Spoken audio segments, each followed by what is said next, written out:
नमस्कार दोस्तों, legal awareness में आज हम जिस टॉपिक पे डिस्कस करने वाले हैं वो है preamble to our constitution, preamble of Indian constitution, भारतीय संविधान की प्रस्तावना। तो दोस्तों, कोई भी, चाहे वो आप स्टूडेंट हैं, चाहे लॉ के स्टूडेंट हैं, वो लॉ की तैयारी कर रहे हैं, लॉ की पढ़ाई कर रहे हैं, या फिर आप यूपीएससी के लिए तैयारी कर रहे हैं, स्टेट पीसीएस की तैयारी कर रहे हैं, या कोई भी एग्ज़ाम की तैयारी कर रहे हैं, जब इंडियन कॉन्स्टिट्यूशन पढ़ते हैं तो आपको प्रीएम्बल जो है जो भारत के संविधान की जो प्रस्तावना है वो आपको पूरा अच्छे से कंठस्थ होना चाहिए, याद होना चाहिए। इसलिए मैंने यहाँ पे पूरा मेंशन कर दिया, पूरा लिख दिया है। वैसे भी कल हमारे भारत के प्रधानमंत्री माननीय मोदी जी ने एक बात कही कल, सारे जजों की और मुख्यमंत्रियों की जो मीटिंग हुई, कि न्याय और इससे जुड़े जो भी शब्द हैं वो आम जनता तक, आम भारतीय तक उनके भाषा में पहुंच में होना चाहिए, उनके समझ में होना चाहिए। और इसी कड़ी को, इसी उद्देश्य को ध्यान में रखते हुए मैं जो भी वीडियो बना रहा हूँ, मेरा मकसद है कि स्टूडेंट्स के अलावा कोई भी व्यक्ति अगर इस वीडियो को देखे तो उसे समझ में आए इंडियन कॉन्स्टिट्यूशन और ये प्रीएम्बल जो है, प्रस्तावना जो है भारत के संविधान का। अगर आप इस प्रस्तावना को ध्यान से पढ़ेंगे तो आपको सारी चीज़ें, पूरे संविधान की सारी बारीकी आपको समझ में आ जाएगी। इसमें पूरे, एक तरफ से कहा जाए तो पूरा संविधान इसमें एक तरफ से आपको देखने को मिलेगा। प्रीएम्बल, ये जो वर्ड है, ये लैटिन वर्ड आपका प्रीएम्बलस से लिया गया है।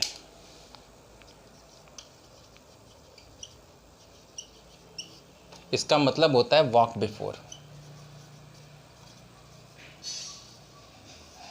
यूएस कॉन्स्टिट्यूशन में जो प्रीएम्बल है वो कॉन्स्टिट्यूशन के आगे चलता है, लेकिन इंडियन कॉन्स्टिट्यूशन में ऐसा नहीं है, क्योंकि इंडियन कॉन्स्टिट्यूशन में प्रीएम्बल को कॉन्स्टिट्यूशन बनने के बाद सबसे लास्ट में as a part of Indian constitution इसको अडॉप्ट किया गया था। Part of Indian constitution.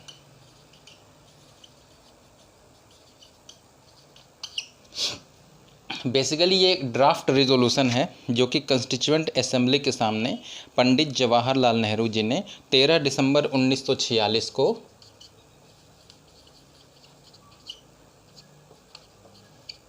सबसे पहले पंडित JN नेहरू सबसे पहले ये इस चीज़ को उन्होंने पढ़ा था, सामने ये ड्राफ्ट रिजोल्यूशन को इन्होंने पेश किया था।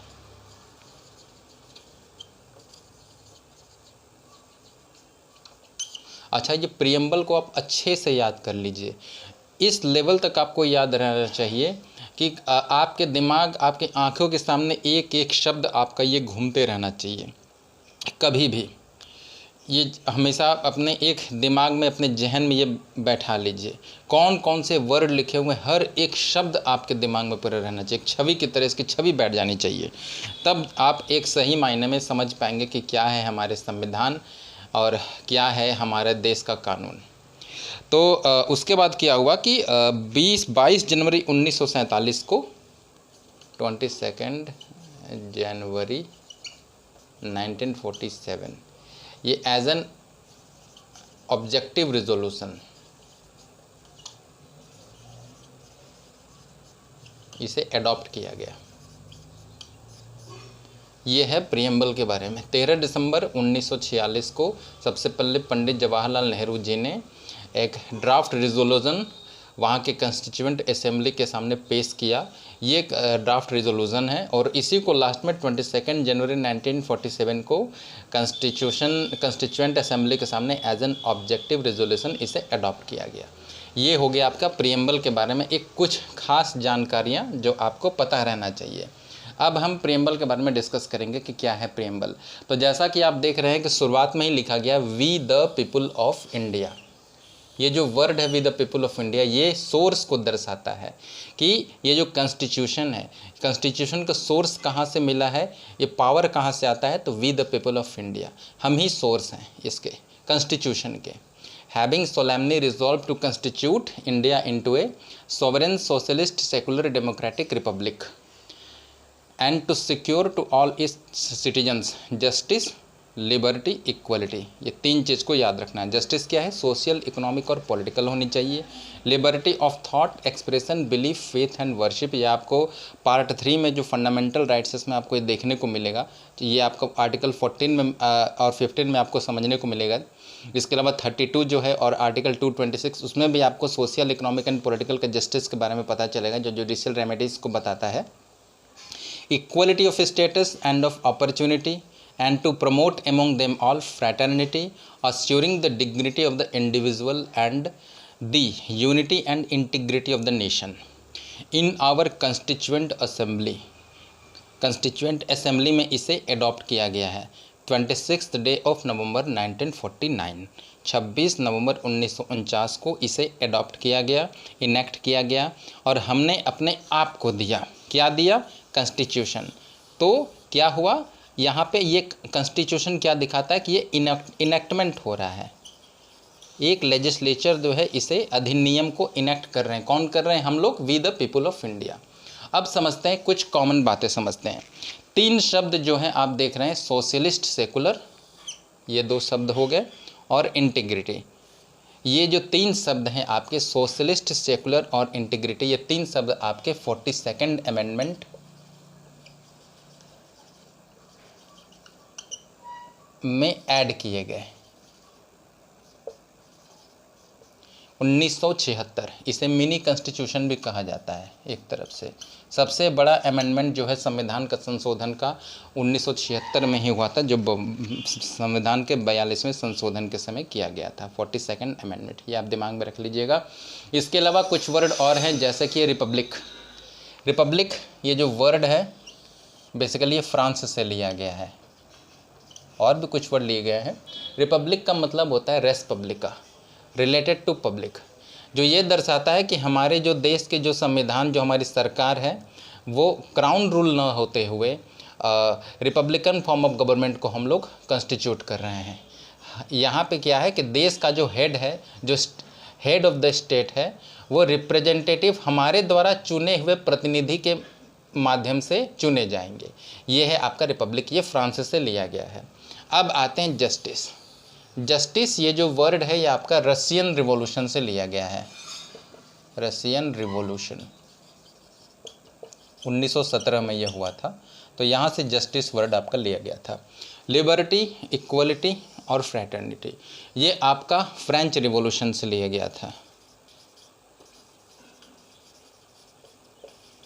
ये तीन वर्ड आपके फ्रेंच रिवॉल्यूशन से लिए गए थे, और ये आपके जो वर्ड हैं ये 1789 ईस्वी में आपका फ्रेंच रिवॉल्यूशन जब चला था तब उस समय से ये काफ़ी ये पॉपुलर हुए थे, तीन वर्ड, लिबर्टी, इक्वलिटी और फ्रेटर्निटी। तो ये आपके कॉमन वर्ड्स हो गए जो आपको अपने दिमाग में रखना है। ये कुछ कॉमन मैंने आपको आइडियाज़ मैंने आपको दिए हैं। बाकी आपको अब ये समझना है कि सोवरेन, जैसे ये सोवरेन वर्ड है, हम कॉन्स्टिट्यूशन बना तो रहे हैं और इंडिया को कॉन्स्टिट्यूट तो कर रहे हैं, लेकिन क्या कर रहे हैं कि सोवरेन कॉन्स्टिट्यूट कर रहे हैं इंडिया को। सोवरेन कौन है यहाँ पे? तो we the people of India, हम सोवरेन हैं। सोवरेन का मतलब होता है हम अपने डिसीजंस लेने के लिए स्वतंत्र हैं। अभी रिसेंटली आप देख रहे होंगे जो घटनाएं हो रही हैं वर्ल्ड लेवल पे, जो भी चीज़ें घट रही हैं, चाहे यूक्रेन और रसिया का वार चल रहा है, सबसे बेस्ट एग्जांपल मैं आपको दे रहा हूँ। कई सारे वेस्टर्न नेशंस है, यूरोपियन नेशंस है, जो भारत पर दबाव बना रहे हैं कि वो एक बार अपना जो भी अपना मत है, अपना जो फैसला, अपना जो ओपिनियन है वो रसिया के विपक्ष में दे दें। लेकिन भारत हर चीज़ से इम्पार्शियल तरीके से अपने जो भी डिसीजंस हैं, हमारे जो एक्सटर्नल अफेयर मिनिस्टर हैं, एक इम्पार्शियल अपना जो एक अपना पक्ष अपना भारत रखा हुआ है। तो ये दर्शाता है कि हम सॉवरेन हैं, हम किसी के द्वारा हम अपने जो भी फैसले होते हैं अपने अलग अपने तरीके से करेंगे, हम किसी के दबाव में नहीं करने वाले। तो यही सॉवरेन, ये जो कैरेक्टर है इंडियन कॉन्स्टिट्यूशन का, हम जो कॉन्स्टिट्यूट किए हैं, ये सॉवरेन कैरेक्टर दर्शाता है। इसके अलावा जो भी आप कैरेक्टर जो नेचर देख रहे हैं, सॉवरेन, सोशलिस्ट, सेकुलर, डेमोक्रेटिक, ये टोटल और रिपब्लिक, ये इंडिया के कैरेक्टर को, इंडिया के नेचर को दर्शाते हैं कि कैसा है नेचर हमारा। तो दोस्तों ये आपका प्रियम्बल हो गया, जो मैं नॉर्मल कोशिश किया हूँ आज के वीडियो में आपको बताने के लिए।